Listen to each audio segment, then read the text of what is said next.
Hello बच्चों, welcome to Indian study classes. सभी बच्चे को हमारे इस इंडियन स्टडी क्लासेस में स्वागत है। आज हम लोग सीखेंगे बच्चों क्लास 7 के हिस्ट्री अध्याय 2 नए राजा और राज्य के बारे में। नंबर 1 दिया है, रिक्त स्थानों की पूर्ति कीजिए। नंबर 1, राष्ट्रकूट वंश का संस्थापक दंतिदुर्ग था। नंबर 2, पाल वंश बौद्ध धर्म के अनुयायी थे। नंबर 3, चोल वंश का संस्थापक विजयालय था। नंबर 4, राजा महेंद्रपाल के शिलालेख झारखंड के चतरा जिले से प्राप्त हुई है। नंबर 5, चोल काल में मंदिरों का निर्माण तांजोर शैली में किया गया था। अब आइए बच्चों इस पार्ट का क्वेश्चन आंसर देखते हैं। पहला क्वेश्चन पूछा है, कौन कौन से राजवंश त्रिपक्षीय संघर्ष में शामिल थे। इसका अब आइए बच्चों क्वेश्चन आंसर याद देखते हैं। कौन कौन से राजवंश त्रिपक्षीय संघर्ष में शामिल थे। इसका आंसर हो जाएगा दक्कन में राष्ट्रकूट, पूर्वी भारत में पाल तथा मध्य व पश्चिम भारत में गुर्जर प्रतिहार राजवंश त्रिपक्षीय संघर्ष में शामिल थे। नंबर 2 क्वेश्चन है, देखते हैं, विक्रमशिला विश्वविद्यालय की स्थापना किसने और क्यों की। इसका उत्तर हो जाएगा विक्रमशिला विश्वविद्यालय की स्थापना धर्मपाल ने 1783-1820 ईस्वी नालंदा विश्वविद्यालय के शैक्षणिक स्तर में गिरावट के बाद इसकी स्थापना की थी। नंबर 3 क्वेश्चन देखते हैं, राष्ट्रकूट कैसे शक्तिशाली बने।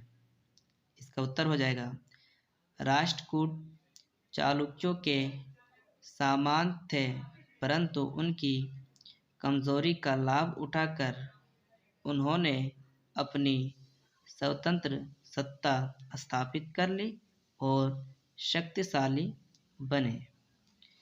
अब नंबर 4 क्वेश्चन, सामंत किसे कहा जाता था।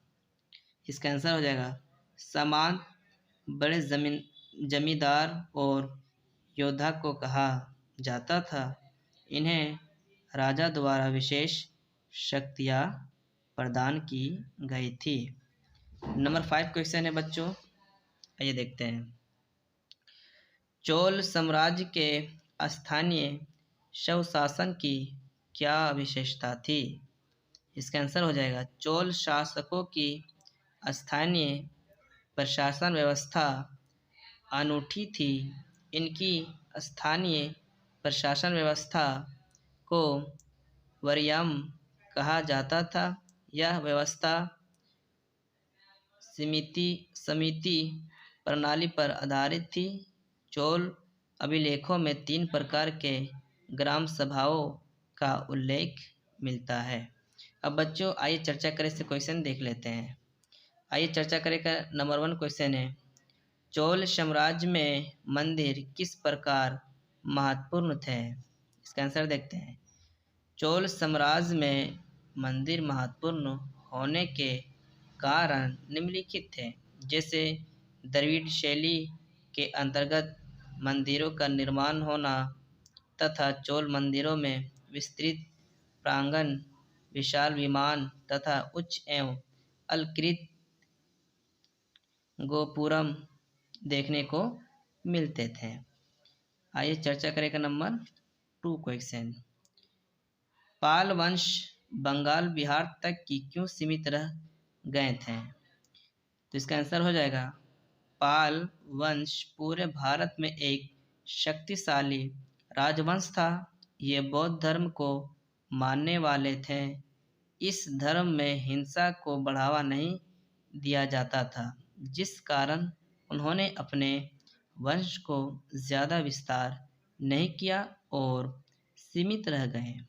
यह था बच्चों क्लास 7 का इतिहास का अध्याय 2 पूरा क्वेश्चन आंसर कंप्लीट। वीडियो अच्छा लगा तो लाइक शेयर सब्सक्राइब ज़रूर करें। Thanks for watching video.